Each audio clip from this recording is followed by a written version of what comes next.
que é o Rodolfo Fernandes, é o nosso consultor, zootecnista, né, que faz a parte toda aí nutricional da fazenda aí pra gente. Rodolfo, fica à vontade aí, se apresenta aí pro pessoal. Beleza, obrigado pessoal, bom dia. Sobrou para mim fazer próximo do almoço, né? Todo mundo com vontade de comer e a gente vai falar um pouquinho de comida.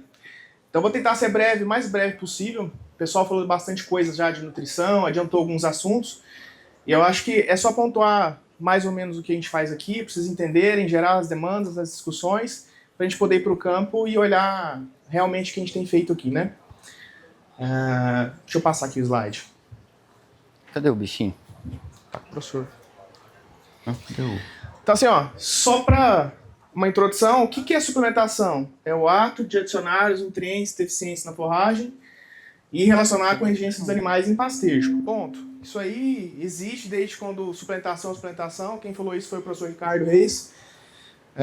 Eu não me apresentei direito, na verdade, né? Mas eu sou zootecnista, formei em Barretos. Trabalhei 10 anos lá na APTA durante mestrado e doutorado, fazendo pesquisa com o pessoal lá, com o Flávio e com o Gustavo. Então tive bastante contato com o Ricardo Reis, ele sempre falou muito isso aí, tá? Mais ou menos o seguinte, quando a gente vai no médico, no endócrino, acho que tá na moda, né? Todo mundo tá indo no endócrino, quase todo mundo tomando Monjaro, viu uma galera aí que parece que tá no Monjaro, né? Escondido, né? Como dizer, ninguém tá mais limpo, né? Ninguém tá puro. Então, o que é isso exatamente? Quando eu vou no endócrino, ele vai lá e passa um monte de receita lá, faz exame de sangue, vê o que tá faltando. Tá pegando aqui? Então, onde tá pegando? Não, hein? Essa aí?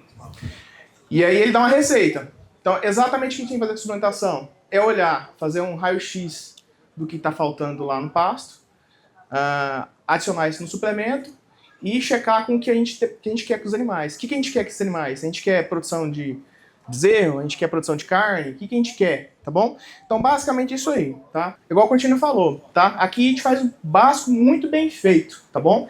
A gente não inventa a roda aqui, a gente busca soluções reais que a gente tem no mercado hoje, tá bom? Isso é possível como? Buscando essas interações aqui, ó. Obrigado, tá lá.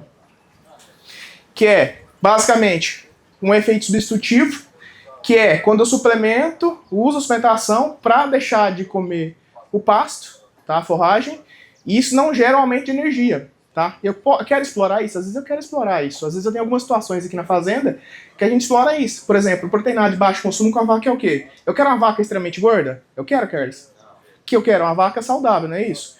Então, basicamente é o seguinte, eu venho aqui, eu soluciono os problemas da forragem, mantenho o consumo de energia estável, mantendo o efeito substitutivo, por exemplo. Isso é uma opção, posso fazer isso aqui. Ou, um efeito aditivo. Às vezes eu quero que o animal ganhe peso. Ele precisa colocar caixa. As novilhas precisam fazer o quê?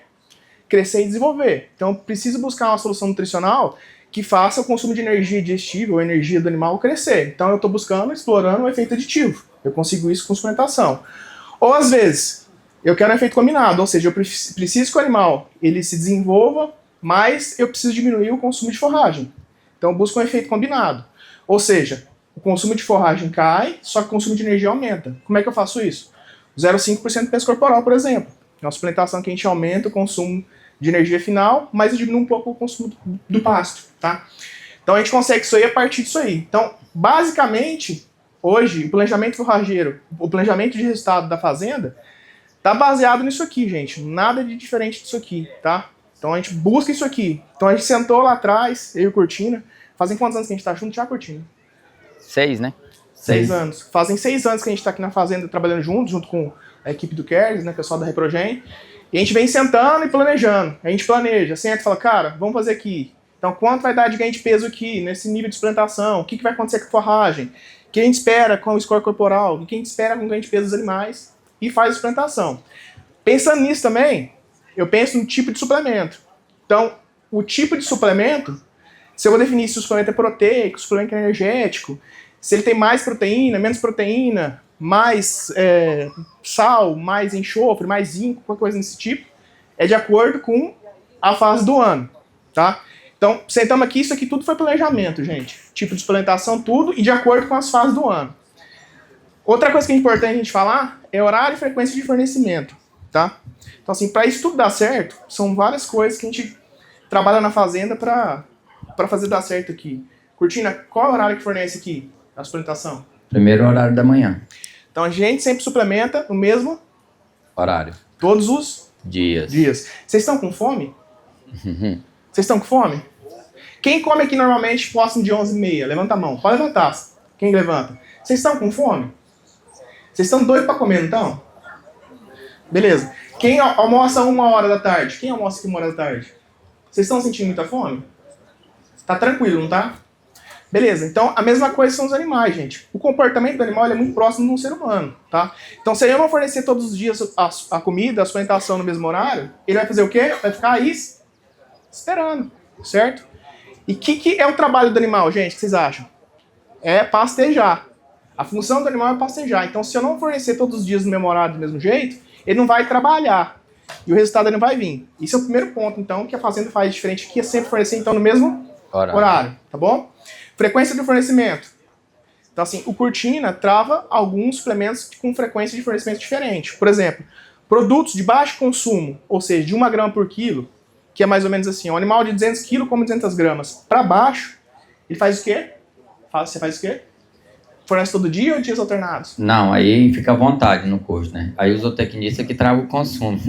Exatamente. E como é que a gente consegue fazer isso? Eu vou lá, tenho experiência, know-how, e a gente faz isso. Mas como é que a gente consegue? O pasto ele vai alterando ao longo do tempo, Cortina? Sim. Vai, não vai?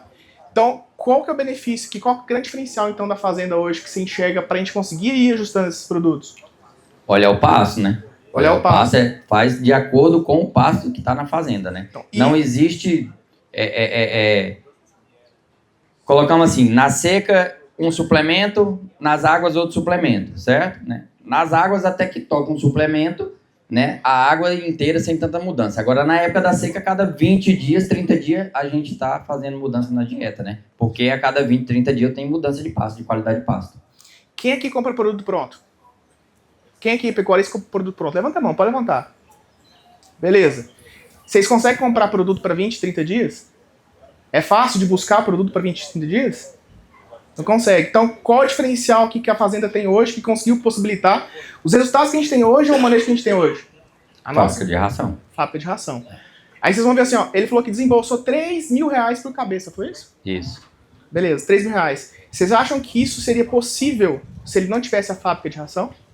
Então, assim, tudo que a gente está falando aqui, todas as discussões nutricionais, às vezes a gente olha e fala assim, nossa, vocês são muito doidos, o Gerson é louco.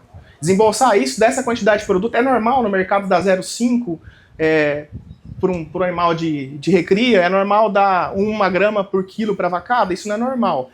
Todo mundo fala, não, vocês são malucos. Não, gente. Isso é o quê? Estratégia. O que a gente fez lá atrás? O que tem aqui, então?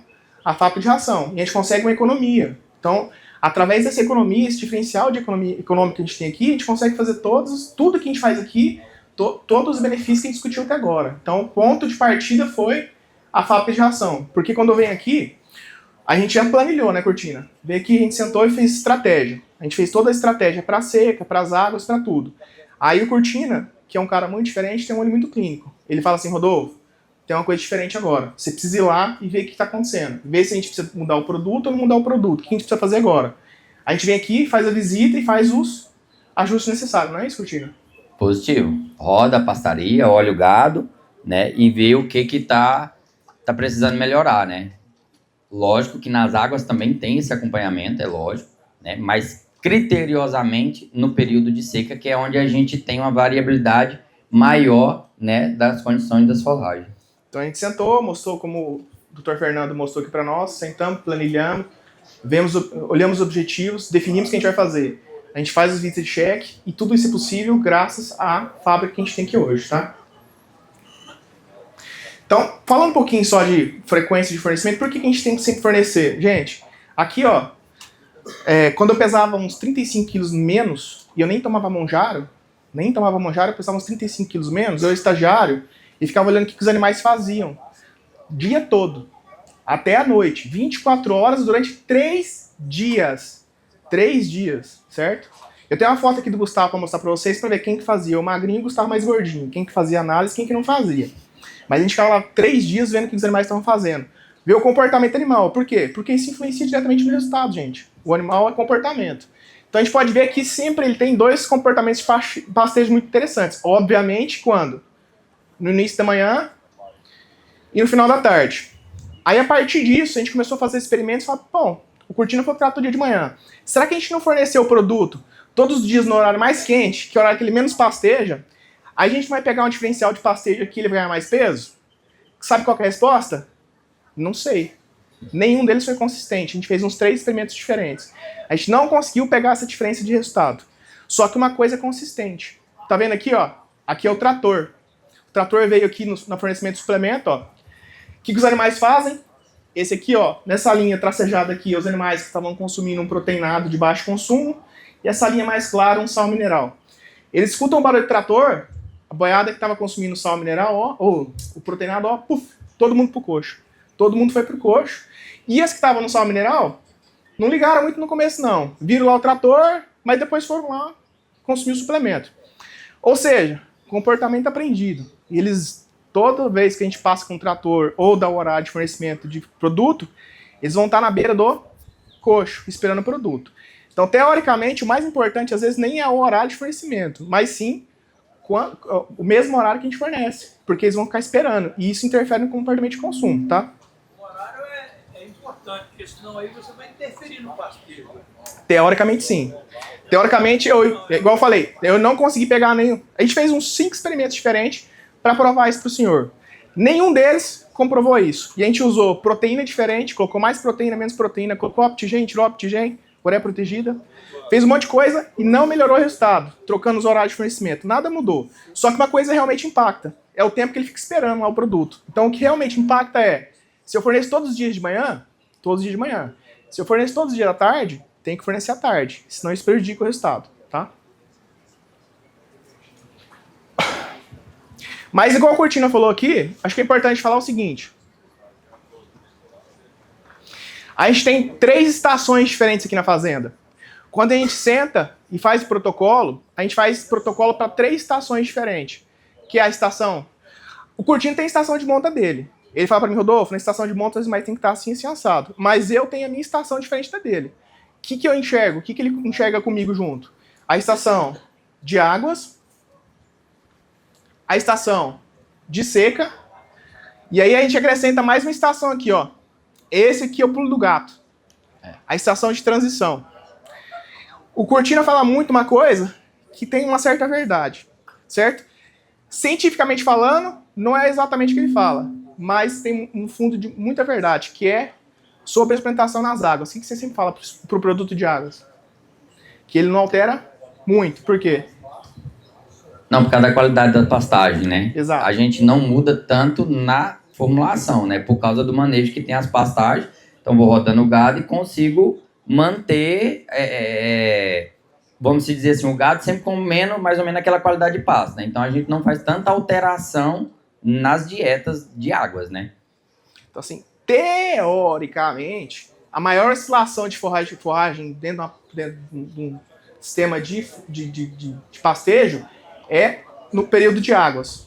Mas nesse período de águas aí, que aí a gente tem um déficit de minerais, mesmo você tendo uma pastagem de qualidade... Mas aí eu estou suplementando, né? Aí eu tenho via suplementação. Você tem uma baixa ingestão de minerais. Não, porque assim, ó, quando eu formulo um proteinado de baixo consumo, eu formulo e coloco assim, ó, por exemplo, tem que ter consumo de zinco, tem que ser 380 mg por dia. Quando eu coloco um produto de baixo consumo e travo o consumo dele no baixo consumo, eu estou garantindo que ele consuma esses 380 mg de zinco, por exemplo. O desafio maior para vocês, como técnico, é nas águas ou na seca? Depende. Aqui, assim, ó, teoricamente, quando a gente fala... Se eu quiser fazer um ajuste fino de nutricional, com certeza vai ser nas águas. Se eu quiser pegar o pulo do gato, se eu quiser falar assim, não, vou sentar a bundinha do mosquito para dar lá 2 kg por dia. Nunca vai dar, mas tô dando exemplo, por exemplo. O desafio sempre maior vai ser nas águas, porque o pasto ele tem uma maior oscilação. Teoricamente. Só que como a gente tem uma pastaria muito boa aqui, o desafio aqui não é tão grande, porque, na verdade, a lotação não interfere tanto aqui na fazenda, que é tudo muito bem ajustado. Então eu altero 2, 3 vezes no ano a suplementação de águas. Só que na seca é mais complexo, porque aí tem a transição. Então o Cortina ele preza muito mais pela transição do que nas águas. Porque nas águas, literalmente, é empurrar o boi para baixo. É fácil, tá? Então não tem muita dificuldade nas águas. É fácil. Eu quero colocar, sei lá, Para eu colocar um ganho de 1 kg por dia no animal de recria, tá tranquilo. Vou lá, coloco um 0,5, 0,6, ele vai ganhar 1 kg por dia. É bem tranquilo. E a suplementação, ela entra suprindo deficiência. Na seca, quando eu começo a ter a transição, na seca é mais difícil, porque o pasto vai acabando. E aí, assim, para mim suprir aquele negócio, aí eu começo a ter dificuldade. Porque o consumo do produto começa a extrapolar. E começa a ter dificuldade de consumo de produto, por exemplo. Ou nível nutricional. Aí é um pouco mais difícil. E aí, se der um veranico, uma chuvinha em cima, ou um período de transiçãozinha muito rápida, aí, galera, aí eu peteco. Aí, assim, ó, quando eu tô com uma fazenda que tem fábrica dentro da fazenda, é simples. Eu vou lá na fazenda, o Cortina fala pra mim, resolvi o problema. Vamos lá, a gente formula um produto diferente, né, Cortina? E resolve o problema. O problema é o seguinte, fui lá, vendi para o cliente na seca. Eu vendi 500 sacos para ele passar. 500 sacos para passar a seca toda. Choveu. E agora? Deu uma chuvinha, sabe, acabou tudo o pasto. O que eu faço? Aí, meu amigo, aí que tá o problema. Então, é nesse sentido que o Cortina fala que é mais difícil na seca, não nas águas. Por isso que ele fala muito isso. Porque na seca, igual você falou, é empurrar um boi de ladeira abaixo, né? Então, eu não fico tão preocupado com o score de fezes, que é uma coisa que, né, é onde, vamos dizer, o termômetro da gente, né? Então, é mais fácil. Agora, na seca, cada dia que passa, o pasto fica pior para mim conseguir ter ganhos, porque passar a seca é uma coisa.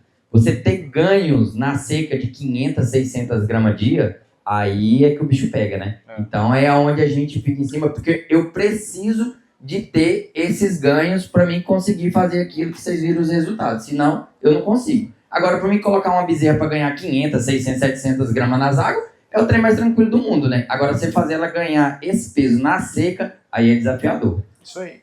Que ele tem uma demanda importante nutricional, a gente tem um período de transição. E aí que entra o problema. Muitas vezes a gente faz sequestro, que não é a estratégia que a gente lança aqui, mas a gente bolou uma estratégia de sequestro um pouco diferente, né? Como é que foi a conversa? Como é que nós chegamos nessa decisão, Cortina? Você lembra? Como é que chegou? Aquele preparo que não está preparado, né? A fazenda estava muito boa de pasto. E a gente vinha ali no 01, 02, com a vacada. E deu uma chuva em agosto, aí aconteceu o que o senhor Sérgio falou, né? Aí a pastaria, pá! Aí veio o brotinho, e depois a chuva cortou. Resumindo, você olhava, só via terra, né? Não tinha mais nada. E as vacas começaram, escolhe, ó, lá embaixo. Cheguei aqui um dia, nossa senhora, vacada magra, magra, magra, magra. E aí fui correr atrás, né? Começou a deitar uma vaca ali. Falei pro cowboy, não vai ter que correr atrás. Ou de feno, ou de silagem, alguma coisa, porque não dá. E eu tenho que inseminar as vacas. Agora, na época era em outubro, né? Eu tenho que inseminar as vacas. Aí ele... Não, cowboy, foi fazer conta. Ficava uma diária de R$10 por cabeça, R$12 para colocar feno, silagem. E aí a conta não fechava. Ele falou assim para mim, só tem um recurso. Atrasar a estação de moto. Falei, mas aí se nós fizer isso, nós vamos perder tudo que nós fez 4 anos para trás. Então aí a gente vai fazer o seguinte, não vai mais mexer com IATF, com nada. Compra boi, solta aí e deixa o trem do jeitão lago. Porque você ficar 4 anos trabalhando para chegar no lugar. E aí chegar num momento, né? Você perder tudo que você fez. Então, no meu ponto de vista, não tem justificativa, né? E aí eu falei, não, peraí, nós vai dar um jeito. Rodolfo, eu preciso inseminar as vacas estão deitando, como é que nós vamos fazer, Rodolfo? Aí o Rodolfo, não, peraí que eu vou formular uma dieta aqui, né? E vamos tratar das vacas. Só você dá conta de linha de coxa? Eu falei, não, linha de coxa é mais fácil. Pega os becos, faz linha de coxa aí. Que jeito que é pra fazer? Né? Não, vou fazer uma dieta aqui, você vai dar 2 kg vaca dia. Falei, então vamos. E falei, cowboy, toma, cowboy, vai, nós não tem outro recurso, né? Vamos fazer. Tratando das vacas. No dia que foi inseminar essas vacas, gente do céu, tinha que ser assim, ó, devagarzinho para elas não trupicar, porque se trupicasse, não levantava mais. Inseminando. Passou 30 e continuou tratando das vacas, né? 2 kg dia. Quando passou 30 dias, veio dar o DG, a gente não conhecia o rebanho mais. Falaram, não é aquelas vacas que a gente inseminou magra daquele tanto, não. A vacada recuperou, assim, numa velocidade, quando passou o DG, 65% de prenhez. Eu falei, Rodolfo, então a gente sem querer querendo, descobriu uma estratégia aí, né? O Rodolfo vai explicar mais um pouquinho sobre. É uma das estratégias que a Fazenda usa hoje. Isso aí. Então, assim, a gente veio, identificou o problema, a partir do problema a gente buscou a solução. Qual que foi a solução? A solução mais econômica viável foi a suplementação. A gente poderia sequestrar? Poderia, mas é um rio de dinheiro, é dificultoso, enfim. Então, mais outra coisa, friso de novo. O que proporciona fazer isso? A fábrica dentro da propriedade. Isso é o investimento da fazenda e a busca por tecnologia. Então, assim, para a gente conseguir fazer essas estratégias, o Jairzinho e o Curtinho estavam preparados para isso, tá? Então, por isso que isso foi viável. Então, como é que a gente faz suplementação de seca? Gente, esse chovendo molhado. Vou falar de novo. A suplementação no período de seca é essencialmente proteica. Ponto. Mineral importante? É muito fácil suprir a demanda mineral. O principal, então, é manter a demanda proteica. Por quê? Todo mundo aqui é um mamífero. Todo mamífero, no nosso caso, os mamíferos, a gente tem um estômago, faz todo o serviço de digestão química e pau na máquina, correto? Murilo, fala mais próximo? Ah, entendi. Mas e o ruminante? Quem faz a digestão do ruminante, vocês sabem? Bactéria. Não tem, assim, tem digestão química e tudo, mas assim, o principal é bactéria. Então, parabéns. Todo mundo que é zootecnista ou veterinário não é zootecnista, é biólogo ou bacteriologista. Não tem nada a ver com nutricionista. É importante a bactéria. Então, a bactéria, para sobreviver e degradar a forragem, que quem faz o serviço de quebrar a forragem é a bactéria. Ela precisa de proteína. Então, todo experimento que a gente faz aí, Detman, em Viçosa, em Jabuticabal, todos eles dão que a deficiência proteica. Então, o que a gente tem que fazer? Ajustar a demanda proteica da dieta para mais ou menos 10% de proteína. Que a gente fala que é o seguinte, ajustando a demanda de proteína para 10% na dieta final, a gente tem a máxima eficiência de proteína microbiana. Aí a segunda pergunta é a seguinte, essa proteína, ela tem que vir de farinha de soja ou de ureia? Quem aqui não gosta de usar ureia? Quem aqui que não gosta de usar ureia? Todo mundo gosta de usar ureia? Então ninguém aqui tem vaca de leite, com certeza. Que se tivesse, vocês iam falar que não queria usar ureia. Certeza. Mas vamos lá.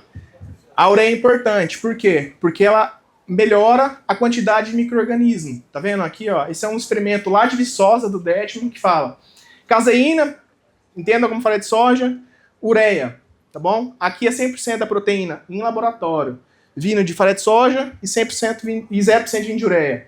Aqui o inverso.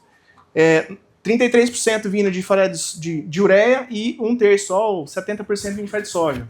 Isso aqui embaixo, ó, nada mais é que assim, ó, quanto tá melhorando a quebra de forragem. Quanto maior o número disso aqui, melhor. Então, qual que deu melhor?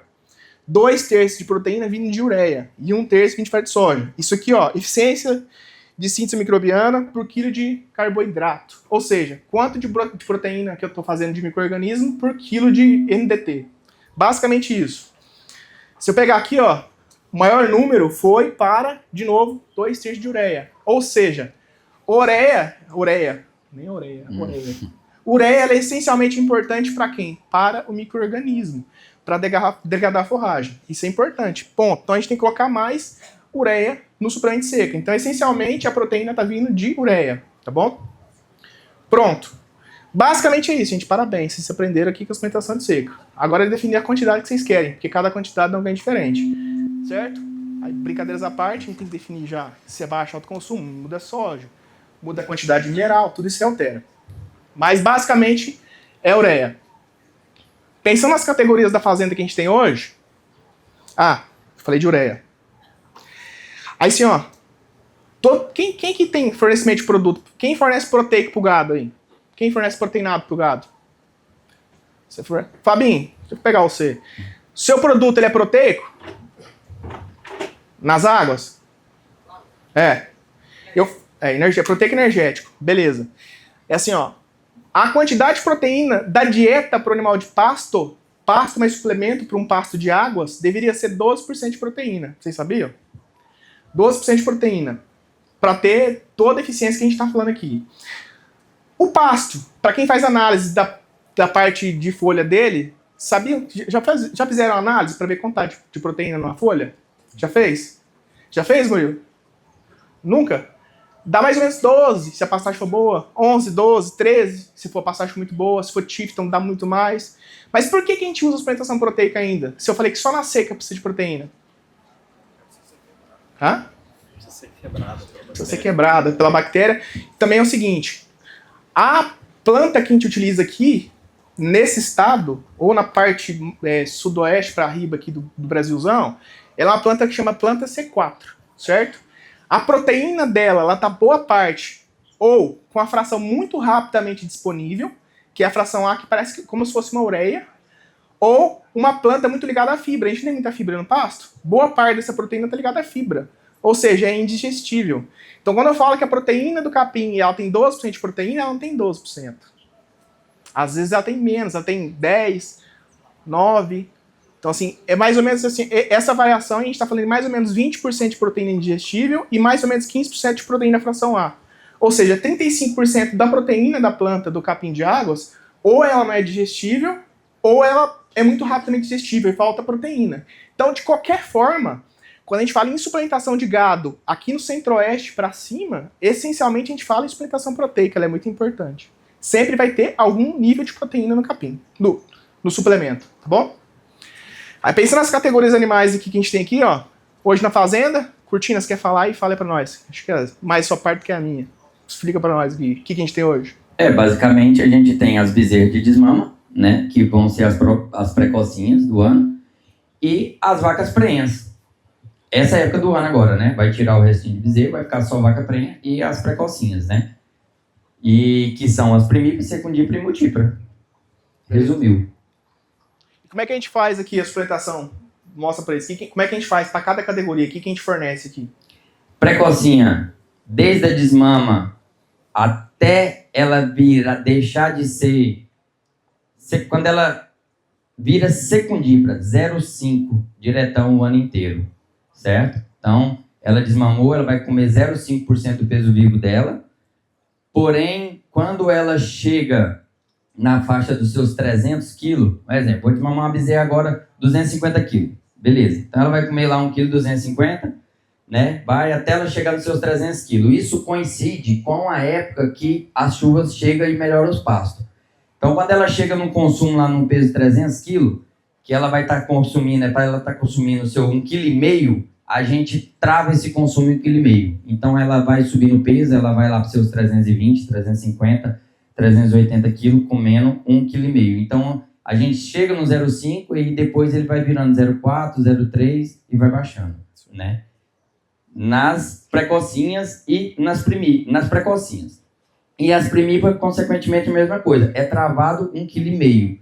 Até ela fica primípara, secundípara, comendo 1,5 kg dia, certo? Por quê? Por causa daquilo que a gente falou, né? Eu tenho uma bezerra de 13 meses de idade que já está com um feto na barriga, está com bezerra na barriga, e eu não posso atrapalhar o desenvolvimento dela. Senão ela vai virar vaquinha, né? Então eu tenho que fazer esse ajuste nela. Então ela vai comer, ela primípara, ela reconcebe.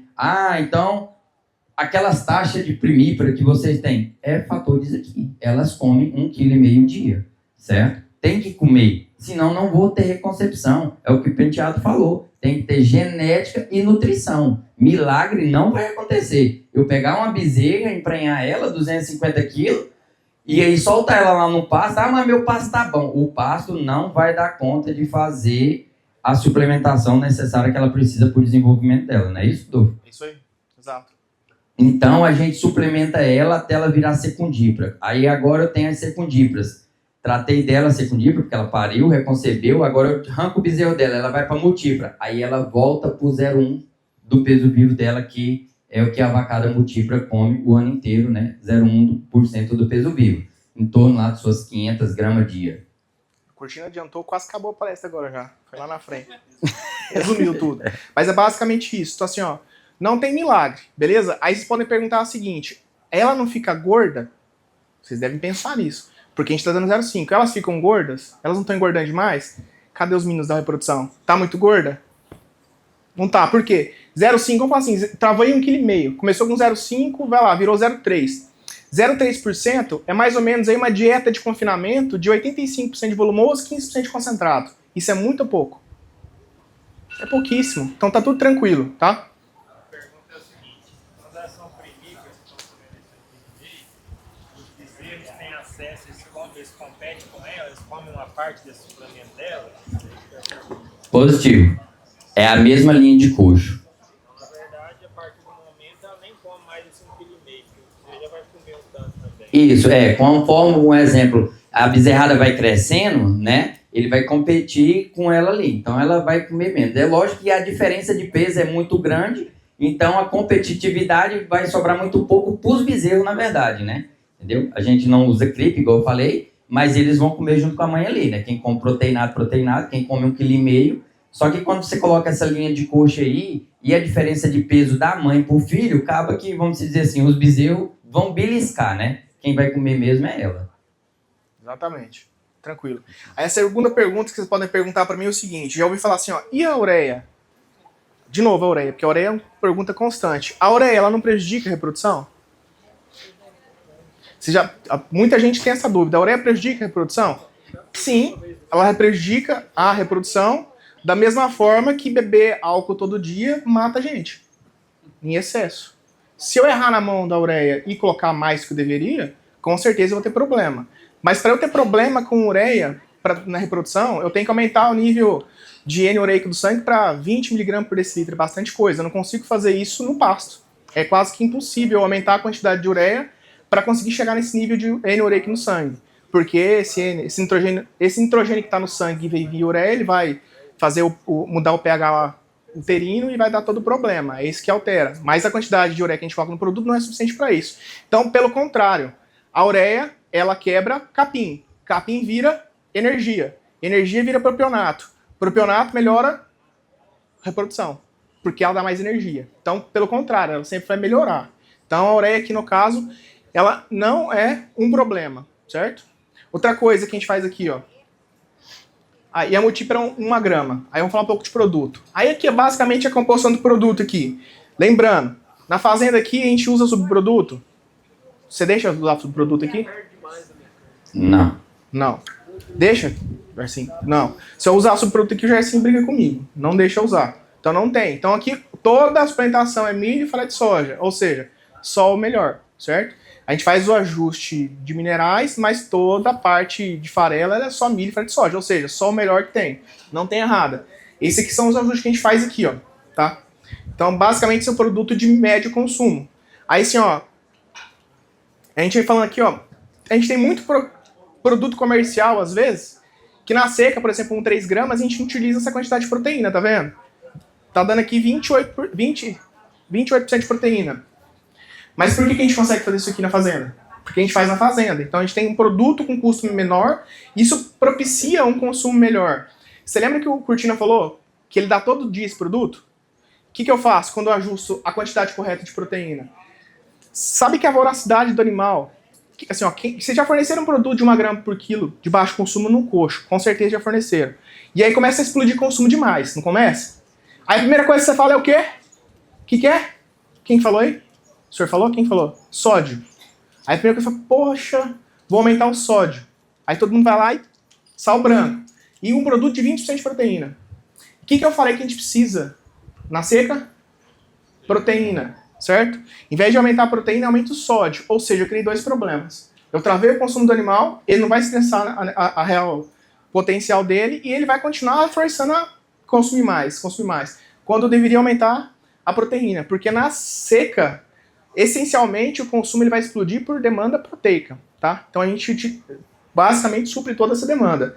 O Murilo teve uma experiência muito próxima disso, né, Murilo, já? A gente utilizava produtos com menos proteína, usou um com 50%. Rodolfo, tá explodindo consumo. Rodolfo, tá explodindo consumo. Eu falei, quanto tá de proteína? Quanto que era a proteína que você usava, Murilo? Não, mas antes, você usava quanto de proteína quando tá explodindo consumo? 18, 20. Você colocou quanto? E travou? Então, assim, normalmente todo mundo pensa, poxa, na seca explodiu o consumo. Mas não é sal, é a proteína. Então a gente faz esse ajuste aqui, né, Cortina? Basicamente esse é o produto. Olha o produto de baixo consumo, gente. Esse aqui é o baixo consumo que a gente utiliza. 40% de proteína, tá vendo? Por quê? Isso aqui segura consumo. Olha a quantidade de sal, sódio. É 23%. A forma basicamente é 23% de sal branco e a gente ajusta a proteína para 40%. Pronto, tá? Isso aqui coloquei só o básico aqui, mas isso aqui supre toda a demanda proteica e de minerais dele, tá? Aí na transição, o que a gente faz na transição, Cortina? Conta pra eles. Ó, voltando aqui só pra vocês entenderem, ó. Na seca, todo mundo, as cocinhas com 0,5, as primíparas secundíparas no 0,3. Na transição, ou seja, saiu da seca vai entrar na transição. Transição. A transição, como é que funciona aqui na fazenda, pessoal? Transição, eu começo... Não sei se eu vou passar algum slide seu para frente de novo, mas... Vai não. Acho que não. O que determina o período de transição aqui na fazenda? Não é a chuva, certo? A chuva não chuva. 20 dias antes o protocolo de D0, porque a gente faz o D-10. Então, 10 dias antes do D-10, da indução da vacada, certo? A gente já entra com o protocolo de transição. Todo 100% do gado da fazenda come 2 kg dia. Então, a vaca que estava... A precocinha continua lá no 0,5. A primípara que estava no 0,3 vai para o 0,5, né? Que elas vão estar aí na média aí dos seus 420, 450 quilos, né? Então, forneço 2 kg dia para elas. Come 2 kg, fornecimento todo dia, consumo travado. Travado assim, né? Eu travo, que é o que eu forneço, certo? Secundíparas, 0,5 também, primípara, secundípara. E as multíparas que estavam no 0,1, comendo lá suas 500 gramas, né? 0,4%, vai para 0,4%. Porque aí eu já tenho... Por que é o 0,4%? É os mesmos 2 quilos, né? Só que ela já vai estar mais pesada, vai estar com seus 480, 500 quilos de média, né? Então vai dar esse 0,4%. Então, assim funciona. 20 dias antes do D0, né? A gente começa com esse protocolo. A fazenda inteira toca desse jeito. Assim, ó, de novo, a gente falou bastante produto, mas só para exemplificar, o 0,3 e o 0,5 que a gente utiliza a mesma formulação. A gente sobe um pouco os níveis de mineral e aditivos para a gente conseguir trabalhar nas duas coisas. A gente coloca um pouco mais no 0,3, né, para dar o consumo correto no 0,3 e usa ele como 0,3 e 0,5, porque é difícil demais fazer um mundo de produto na fazenda. Imagina ter um 0,3 para um 0,3 para outro, 0,5 para outro, 1 grama para outro. Não tem operacional que aguente isso. Então a gente trava de uma forma que facilite a vida do Cortina aqui e dos meninos para tratar, né? Exatamente isso. Mais ou menos para uma semana, não é que O programa? você faz para uma semana. Na fábrica de ração, a gente mantém um estoque de 15 dias. Então, mudou a dieta, faz 15 dias. Aí toda segunda-feira faz para 7 dias para manter o estoque. Até por causa de problema na fábrica, se der algum problema, né? Não ter problema de faltar, né, essa dieta pro gado. Aí a gente falou bastante aqui, alguém comentou de diarreia mais cedo com o Dr. Fernando. Alguém Aqui. falou da diarreia na transição e tudo Marcelo, não foi? mais. Foi você. Então assim, acontece muito da diarreia na transição, mas é uma diarreia proteica. Por que dá diarreia? É uma fração muito... Quem já tomou cerveja demais? Já tomou cerveja demais? Não dá um belzinho no outro dia? Dá um belzinho, não dá? Muita cevada, né? Muita cevada, então dá um probleminha no outro dia. O problema... Hã? Dá o que dá, hein? Então, assim, a mesma coisa é aqui na transição. Começa a ter problema de diarreia porque excesso de fração A da proteína. Muita proteína solúvel demais. E isso é um problema. Aí o que acontece? Dá diarreia demais, o gado não vai dar certo, não vai ficar legal no protocolo, aí vem o pulo do gato que a gente fez aqui.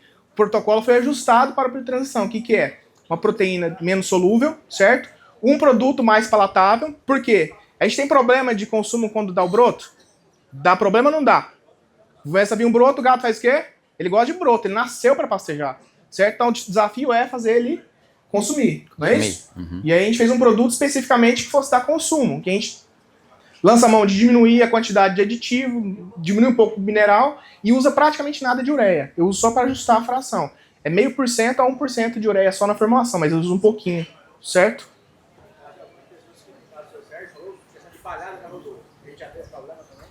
Isso serve para palhada também. Palhada tem um problema grande de consumo, a gente teve essa experiência já. Na verdade, uma passada muito grande no Mato Grosso que eu tive lá, fiquei alguns anos lá o pessoal usa muito pegação lavoura-pecuária lá. E aí a gente tinha esse problema de diarreia e de consumo lá. O que a gente faz? Faz um produto diferenciado só para aquela estratégia, certo?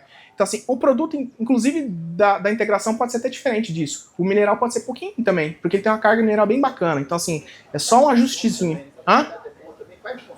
Exatamente. Então, assim, o farelado consome um pouco, a gente consegue imprimir no farelado. Agora, o mineral puro eu não consigo. Eu tenho uma fazenda que eu atendo de consultoria também, que é pivô, irrigado. Aí a gente usa um adensado lá, para fazer consumir lá não é fácil não, né? Não é fácil. Então, assim, a gente faz esse ajuste também. O que é, então? É lançar a mão, diminuir os limitadores de consumo, diminuir o sódio, mexer na quantidade de ureia e ajustar a proteína. Aqui não é proteína limitante, porque nessa fase tem muita proteína disponível. Então a gente ajusta isso aqui só nessa fase. Então é um produto específico para a transição. Ou seja, aí é o segundo pulo do gato aqui da fazenda, que a gente consegue fazer inseminação e entrar bem. E a preocupação é a seguinte, obviamente que eu não tô tão novo, né? Igual o Dr. Fernando falou com 55, eu tô com 37, e eu já errei algumas vezes boas na minha vida voltadas. Então a preocupação nossa grande é ir voltar. Por exemplo, no sequestro acontece muito isso. Sequestra a vaca, acontece, beleza? Sequestra ela, a novilhinha, aí insemina ela, volta ela pro pasto. Cara, tragédia. É uma tragédia. Isso era uma preocupação muito grande. E eu já fiz isso em algumas outras fazendas. O que a gente fez? Mantém o nível nutricional. Então, o que a gente fez para que deu certo? Saiu do sequestro, mantém o nível nutricional alto. Então, o que é manter o nível nutricional alto? Se eu ganho hoje, o que é o salário do boi? Quanto ele come de energia, certo? Se eu ganho hoje 10 mil reais, por exemplo, eu tenho uma conta de dívida, certo? Eu tenho lá uma dívida fixa lá de 8 mil reais. Beleza? Tá tudo certo na minha vida. Eu gasto 8 mil reais, me sobra 2 para torrar. Beleza? Lindo. Só que aí, mês que vem, chega lá alguém e fala, ó, você perdeu a consultoria, você não vai ganhar mais dinheiro, agora você não vai ganhar mais 10 mil reais. Você vai ganhar 6 mil reais. O que vai acontecer comigo, gente? Olha o tamanho desse bucho. Como é que eu mantenho esse bucho? Como é que eu vou comer? Como é que eu mantenho o que eu tenho? Não, o que eu vou fazer? Eu vou começar a passar aperto, não é isso? Qual que é o salário do boi? É energia. Se eu sair do sequestro e diminuo a nutrição dele, ele perdeu o salário dele. Ele vai sentir. A reprodução, ela é a primeira demanda energética ou é a última que ele vai usar? Qual que é? É a última. A primeira ele faz tudo, depois ele vai para a reprodução, gente. É o último, certo? Então, esse é um grande problema. Então, saiu do sequestro, mantém a nutrição alta. E a gente não sai de uma vez, né, Cortina? Igual aqui, a gente não muda tudo de uma vez, pasto, não muda do sequestro de uma vez. A gente vai mantendo ela um tempo até ela ir se adaptando. Porque a adaptação do local também interfere bastante na reprodução, tá? Essa volta aí, né, porque ela tava no 0,1, aí para ir para 0,5, os 2 kg é tranquilo, né, você tá aumentando, mas na hora que é para ela parar de comer esses 2 kg e voltar a comer 500 gramas, né, então é isso aí que o Rodolfo falou, a gente faz uma adaptação, aí eu vou colocar ela num pasto melhor, essa adaptação dura em torno de uns 15 a 20 dias, todo dia eu vou diminuindo um pouquinho, né, não é pegou e voltou de uma vez, né, porque daí senão aí a vaca vai começar a absorver e dá problema, porque, né, é o primeiro recurso dela. E vocês viram lá atrás lá que a gente não teve, nas multípras, que é o gargalo, porque as primíparas e secundíparas continuam, né, comendo, a gente só diminui. Aí ela estava no 2 kg na transição e vai voltar para 1,5 kg. Daí é normal. Mas as vacas que estavam no 0,1 e voltou ou estava no 0,5 lá, no 2 kg e voltou para 500 gramas, que é o desafio, né? E a gente teve 0 de reabsorção, né? Pois é, a gente faz isso com muita calma. A gente vai, visita, entende, vê a forragem, define. Não, realmente agora dá para fazer isso. Então, por que a gente fez isso aqui? A gente fez algumas contas, né, Cortina? E o Cortina pediu para mostrar essa conta aqui. Se a gente considerar um proteico energético aí de 2 kg, ele tem 89% de matéria seca, o consumo de NDT que eu tinha aqui dele vai ser de 1,6 kg por dia. Para eu fazer a mesma coisa aqui, gente, ó, para mim pegar uma silagem de capim, que é o mais comum, que a gente falou agorinha, fazer uma silagem de capim, dar o mesmo nível energético de um produto de 2 kg proteico energético que a gente está dando, a gente está falando em fornecer por dia para os animais quase 18 kg de forragem, 18 kg de silagem, tá? Passando isso para matéria natural. É bastante coisa. O custo do produto aqui hoje é 1,24. Barato. Barato. Por que é barato? Faz aqui, certo? 1,24. Se eu fosse, assim, vamos colocar que o quilo da silagem aqui é R$120 a tonelada, certo? Então, assim, E eu vou suplementar, dar pelo menos um mineralzinho. A gente falou de mineral, tem que suprir a demanda mineral. Coloca um mineralzinho aí, 80 gramas de mineral, só para suprir essa exigência. A gente está falando no custo mineral de R$4, certo? Aqui não tem o mineral, porque dentro do produto já tem toda a demanda dele de minerais. Não precisa colocar mineral extra. A gente está falando um custo diário aqui, gente, do produto de R$2,48. E a gente está falando um custo diário de R$2,45 na silagem. Ou seja, a gente está falando em fazer 700 animais, ter pelo menos 45 hectares de corte de silagem, certo? Ou comprar 1.700 sacos de milho. O que é mais fácil? Cortar 45 hectares de silagem de capim ou comprar 1.700 sacos de milho? O que é mais fácil? Então, essa foi a definição. A conta foi bem simples, certo? E é assim, a conta é simples entre aspas, né? E tem a demanda. Pô, será que esses 2 kg de produto ia suprir a demanda do animal? Ia. A gente, cheguei na conclusão, o Rodolfo, junto com o Cortina, chegou à conclusão de que vai suprir a demanda. A partir disso, a gente fez o resto das contas. Vamos ver se tem viabilidade. E tinha viabilidade. Então, é bem mais fácil fazer o produto como um sequestro do que realmente fazer um sequestro propriamente dito. Fora que é muito melhor o animal estar ambientado no pasto, no lugar que ele já vai ficar lá a vida toda dele, já está ali, está acostumado a pastejar, do que eu tirar ele de um lugar, fechar ele, estressar ele um tempo, depois estressar ele de volta, porque ele saiu do lugar que ele estava. Então estou estressando ele 2 vezes, são 2 mudanças, é muito ruim, tá? Isso, pode continuar. Nas águas, como é que a gente faz nas águas? É a mesma tocada, só vai mudar das multíparas, né? Falei, vai 0,1 e as primíparas e secundípara fica no 0,3, né? Porque é limitado no 1,5 kg e as precocinhas 0,5 tocado, né? Aí elas vão virando menos 0,3 também, porque vão limitar no 1,5 kg, né? É isso aí. Eu gosto de colocar aqui olhando o score, porque é o seguinte, não necessariamente a gente vai tocar sempre no 0,3. Pode ser que a gente coloque um pouquinho menos, volta com 0,2, né, Cortina? Que é, não, o milho é bem moído ou não. O milho aqui é bem moído, tá? Peneira 3 milímetros. Tem que moer bastante milho, porque produto desse tipo de consumo aqui exige um milho bem fininho pra gente aproveitar bastante. Então, basicamente é isso, gente. Alguma pergunta? Área de coxo, Cortina, que você tem colocado. Área de coxo. Vai ser em torno aí de 30, 40... Deixa eu fazer uma fugida da minha cabeça aqui. 30 centímetros. 30 centímetros, né, que eu uso para vacada. Todos os pastos a gente tem 30 metros de linha de coxo. E os lotes aqui giram em torno de 80, 90, às vezes até 100, né, depende do lote. A parte boa de fazer um 0,305 junto... 30 metros com menos 2 lados? Isso, menos 2 lados. A parte boa de fazer um 0,305 junto é que a gente coloca um pouco mais de limitador de consumo.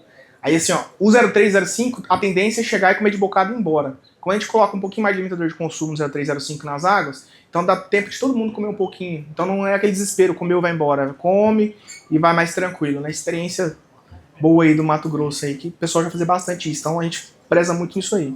Mas falando em área de coxa aí, se a gente fosse pensar e não fosse aqui, proteinado de baixo consumo, a gente preconiza 12 centímetros de coxo, certo? Proteico energético 20, 25 nessa quantidade que a gente utiliza é tranquilo. E se fosse tratar com ração 1,5%, a gente vai para grandes áreas de coxo, né? 50 centímetros lineares. Linear. Por cabeça, tá? Certinho? Alguma dúvida, pessoal? Então, é basicamente isso. Por que a gente dá conta de inseminar na época que insemina e ter os resultados que insemina? Por causa desse investimento. Por isso que vocês viram lá, o bezerro custou R$3.000, certo? Mas não é nem no meu ponto de vista, é na calculadora, né? Eu gasto com a vaca 90 dias, 2 kg por dia, vezes 2,50, vai dar R$225. Justifica eu gastar com a vaca um período de transição R$225 e ela me dá um bezerro 30 kg mais pesado a R$15? Né? Então a conta que a gente faz é essa daí, certo? Para ter os resultados com as primíparas e tudo, realmente, eu acho que é o gargalo da fazenda, é essa nutrição que é feita. Certo? Obrigado, pessoal. Valeu.